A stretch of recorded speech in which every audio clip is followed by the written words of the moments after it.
I think it's one of the most important issues we face. It affects everything. Abortions, cloning, euthanasia, assisted suicide, stem cell research, eugenics. When do we have value?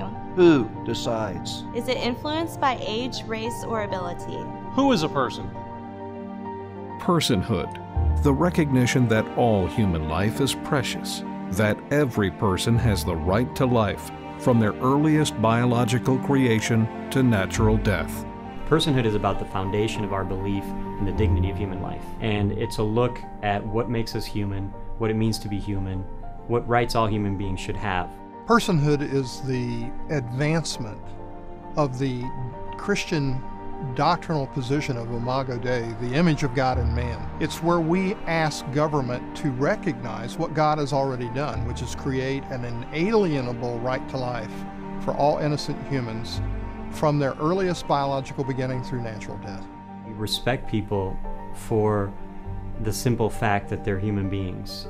We don't respect a person, we don't take somebody's rights away because they're less intelligent than we are, or because they're not as good an athlete as we are. Part of the beauty of personhood is that there are no exceptions.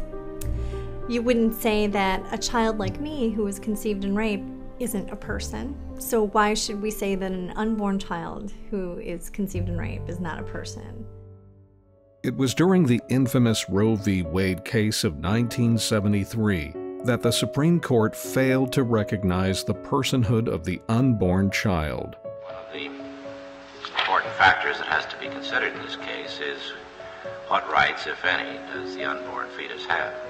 That's correct. If it were established that an unborn fetus is a person within the protection of the 14th Amendment, you would have almost an impossible case here, would you not? I would have a very difficult case. You certainly would, because you'd have the same kind of thing. You'd have to say that... Most people in today's pro-life movement don't realize that the personhood argument is not new. It grew out of the discussion at the Supreme Court level in the 70s, in the Roe versus Wade case, where personhood was central to the argument of what is the fetus.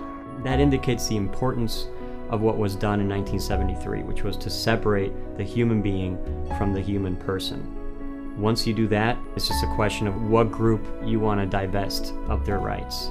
And so, in a way, we became myopic in the pro-life movement in our vision by addressing just the issue of abortion, and we forgot about the root cause of what opened this Pandora's box, and that was the issue of personhood. With the emerging technologies, we can no longer afford to focus on the single issue of abortion.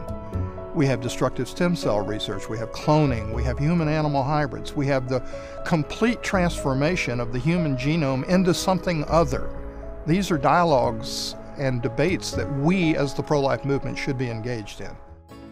Personhood USA is leading a new movement which is using education, legislation, and political action to demand a change and hopefully to spearhead a cultural shift, a new paradigm, a revival in American culture where we turn away from a culture of death and embrace a culture of life. When you get involved, you can be a hero to others whose lives that you don't even know of their exact existence, but you can still recognize that theirs are lives worth saving. It's not a day for us to hold back, not a day for us to hunker down.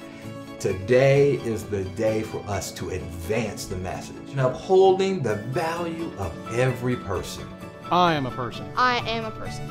I am a person. I am a person. I am a person.